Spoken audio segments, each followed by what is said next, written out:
The first part of my presentation title is, Can Children Experience Mediumship? That's also the elementary question I made to myself when I started to feel interested by mediumship research, because since that time until today, I have never seen researches exploring mediumship in children, at least at the academic events I took part and from the literature that came to my knowledge. In my personal history, I was born and raised in a religious spiritist context. There, when child, I witnessed and went by some experiences interpreted as mediumship. The memories of these experiences arose my interest in the topic of research when I was an undergraduate psychology student. That's why I named the second part of my presentation's title as Exploring Research Possibilities on Mediumship in Childhood, which is what we are going to do. At the beginning of 2020, I defended my master's thesis entitled Dissociation and Mediumship in Childhood, an exploratory study from the psychosocial perspective. One part of this research was to review literature about mediumship in childhood, from where this presentation is derived. My research was funded by CAPES, a federal organization intended to fund and organize research in Brazil. But researching to the main question, can children experience mediumship? To try to find answers, some illustrative cases may be helpful. For instance, the movie The Sixth Sense depicts the case of Cole, an 8-year boy that sees dead people and interacts with Malcolm, his psychologist, deceased as well. In Brazil, at the origins of modern spiritualism, the case of the Fox sisters is remarkable because Kate, the younger sister, was 11 when the phenomena started happening. In Brazil, two well-known spiritist mediums, Chico Xavier, who was already presented by professors Alexander and Hebert, and Divaldo Franco, is still alive. They told that their mediumship started in childhood when both of them were 4. They were from Catholic families, and at the first moment, their families rejected their first mediumistic manifestations, which were involuntary for both. The involuntary aspect, the lack of meaning about the experiences and the rejection caused suffer to them. Along the time, they were trained in spiritist centers to deal with these spiritual manifestations. Chico told that he interacted with his mother after her death, and Divaldo used to play with an Indian boy as depicted in the slide taken from the Brazilian movie that explores his biography. In psychical research, it is noteworthy that when Theodore Flournoy studied Hélène Smith's case, he wrote that she spontaneously expressed her first mediumistic-like experiences when children. Her mediumship, although, was only developed later in her life when initiated into Spiritism. This information is available at the second chapter of Flournoy's book, From India to Planet Mars. From some Brazilian research on mediumship, it's possible to identify adults' allegations regarding indicative phenomena of their mediumship in childhood. These researches were carried out by Wellington Zangari in his doctoral research, Alexander Moreira Almeida, also in his doctoral research, and Everton Maraldi in his master's research.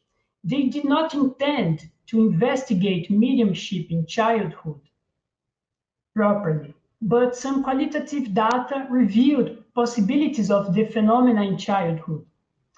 In Wellington's research, Father D, a father of saint in Umbanda religion, a traditional African Brazilian religion, told that his mediumship started happening at the terreiro, the religious context where rituals takes place in Umbanda. He was initiated when children into mediumship by his own mother, a mother of saint at the time. In Alexander's research, 4 Spiritist mediums alleged the beginning of their experiences when child.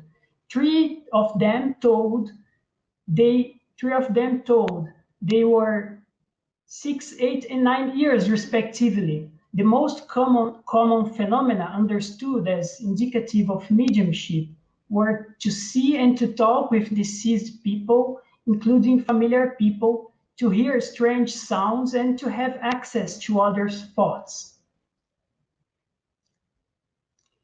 By his turn, Maraldi says that 5 mediums alleged their first mediumistic experiences in childhood, and just one of them remembered the age of 9 as when the phenomena began. The most common early experiences were to see spirits, deceased people, and animals, to have intuitions, premonitory dreams, and to read others' minds.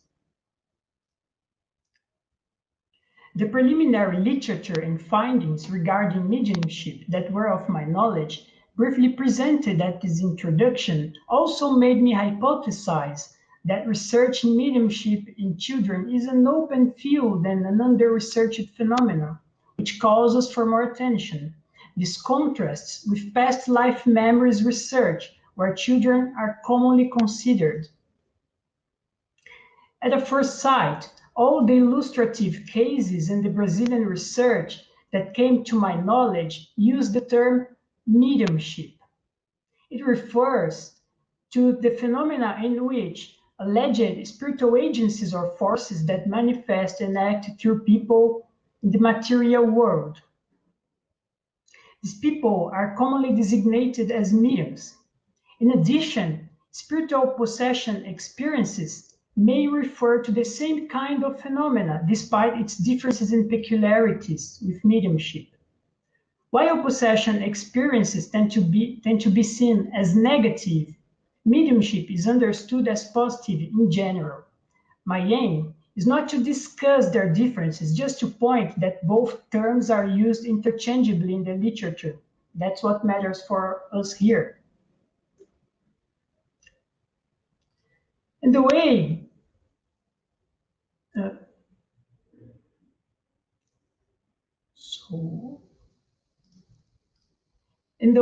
to explore more research regarding, let me fix things here. Okay, let's go. In the way to explore more research and possibilities for empirical work, my aim was to search for and analyze researches about mediumistic phenomena lived by children. For it, I did a literature review and analysis of the data. At the search phase, I used the expression child and mediumship and child and spirit possession, as both terms are used interchangeably. The data was taken from the Web of Science, PsycInfo, PubMed, Scopus, and Cielo databases. During the extraction and selection of articles, the period of publication was not restricted. Repeated articles, works outside of the topic with an inconclusive title, a poorly formulated abstract, and those whose full text could not be accessed by any electronic means were excluded. For the analysis, it was mainly considered the profile of the researches, namely researchers' theoretical presuppositions, academic training, study objectives, and methods and conclusions. It was also considered the phenomenology and the relevance of the experiences for the subjects. Although I did a systematic search, I don't consider this literature review a systematic one, because I didn't follow any protocol, I didn't analyze in a systematic way, and I didn't register the review in an open database for this kind of stuff. Now, the results and discussion. The total of 10 studies were found. For the term mediumship, 3 empirical works were found, and 7 studies for spirit possession. Of these, 6 are empirical and 2 are literature reviews. Of the total, 5 were addressed to directly investigate children, and 5 accessed adults' childhood data through life stories reports. All of the 5 that directly investigated children referred to spirit possession, and from the 5 based on adults' life stories reports, 2 referred to spirit possession, while the other 3 make use of the term mediumship. I organized this table to make easier to overview some methodological features of the studies regarding the kind of method and participants. As you can see, the studies from 1 to 5 were conducted with adults, empirical and based on retrospective reports. The studies 6 and 7 considered children directly, but were literature reviews. And the studies 8, 9, and 10 were empirical and directly accessed children.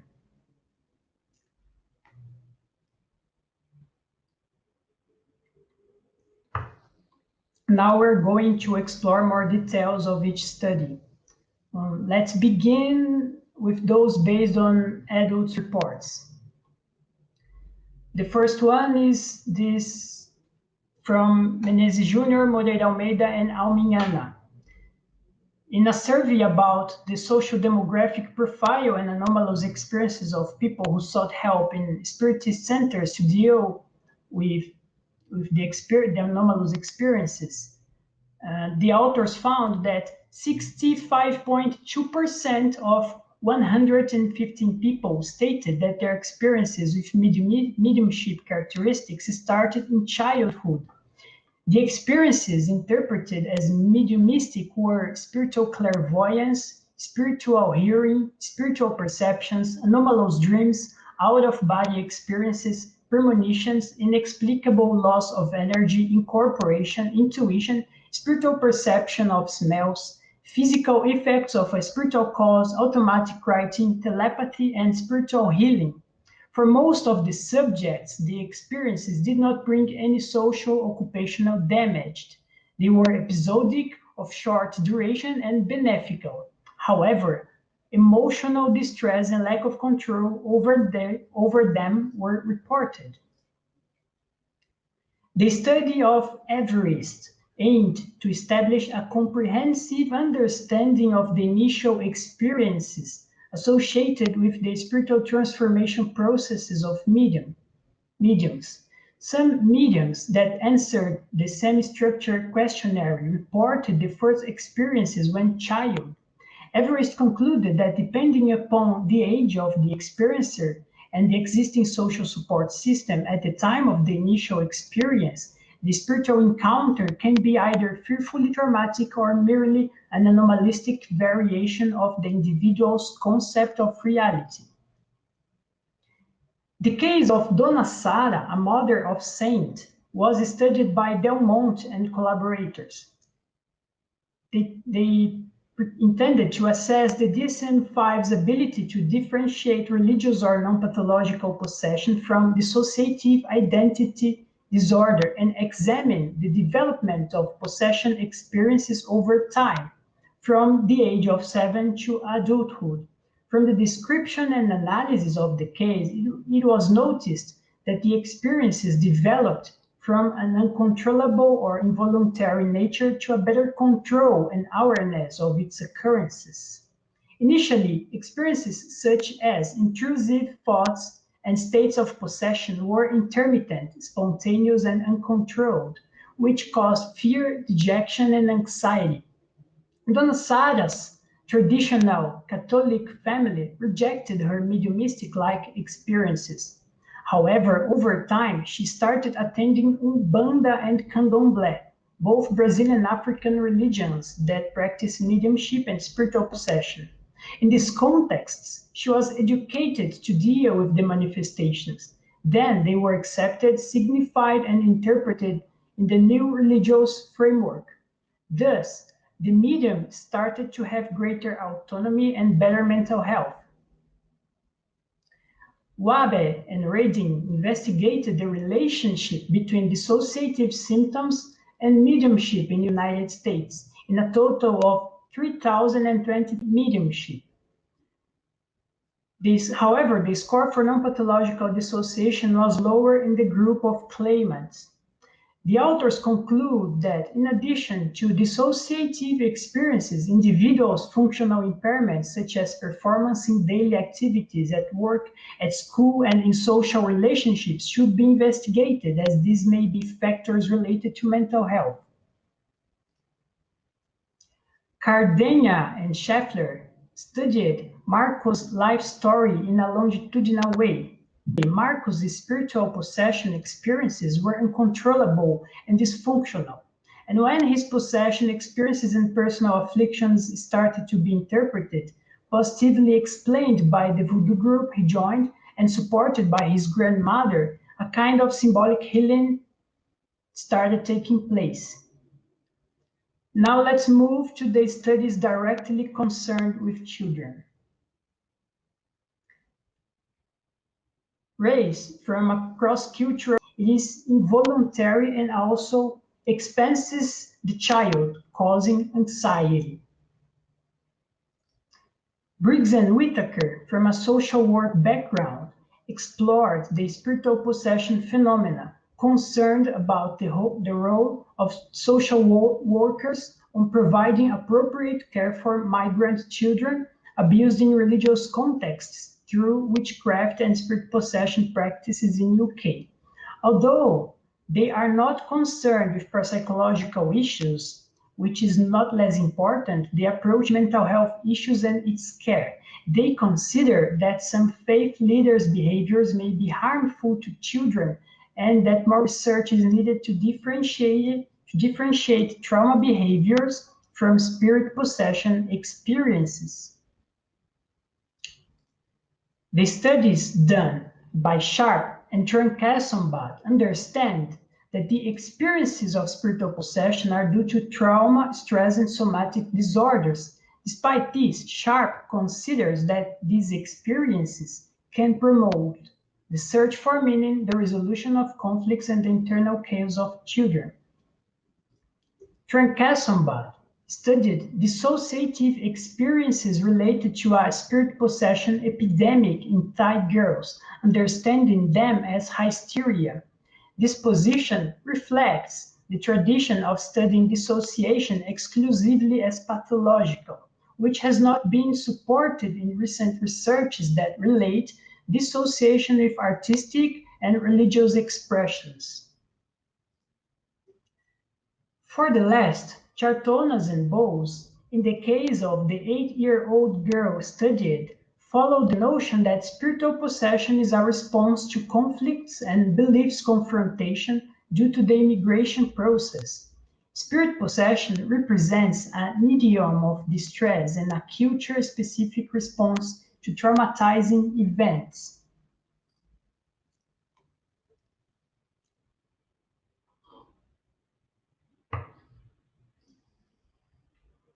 Now the conclusions.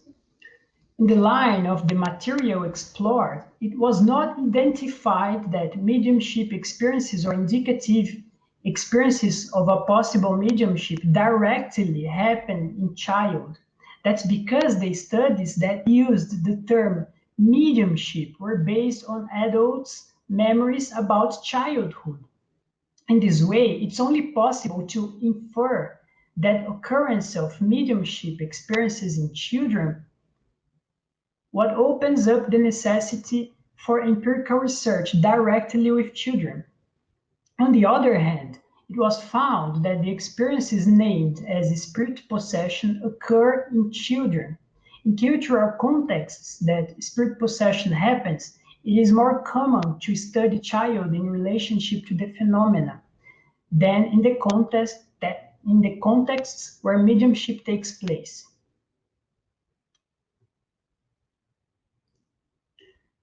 Older studies support the etiological hypothesis of trauma for spiritual possession experiences. The same spread in more classical literature in dissociation research. More recent studies from psychology, medicine, psychiatry, and anthropology tend to consider sociocultural influences and mental health benefits of these experiences, as they may positively impact the experiences. They may constitute the identities, the ways of interpreting reality, and of coping with adversities.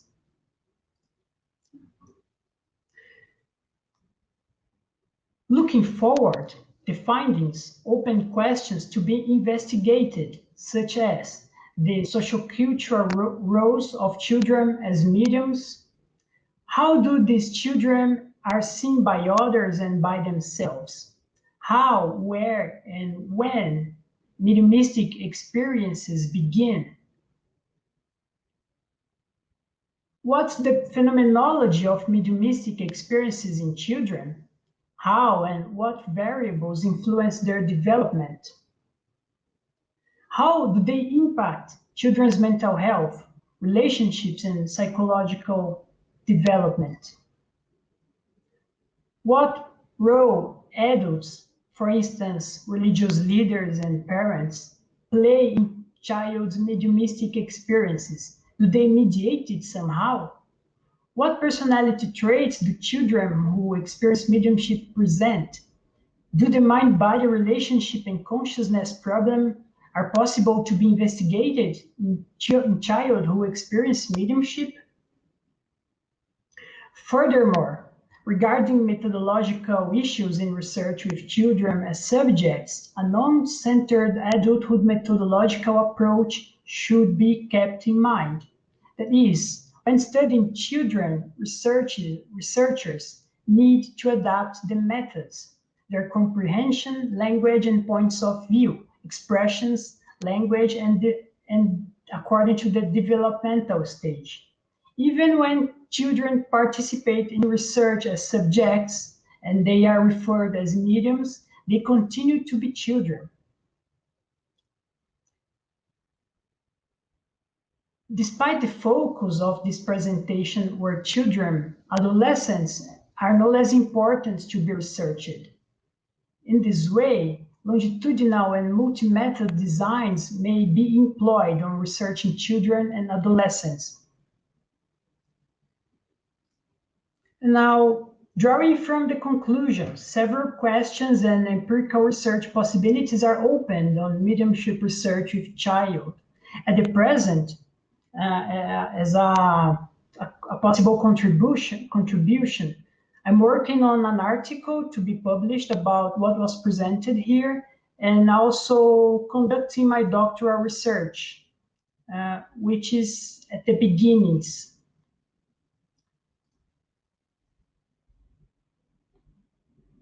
So here are the references.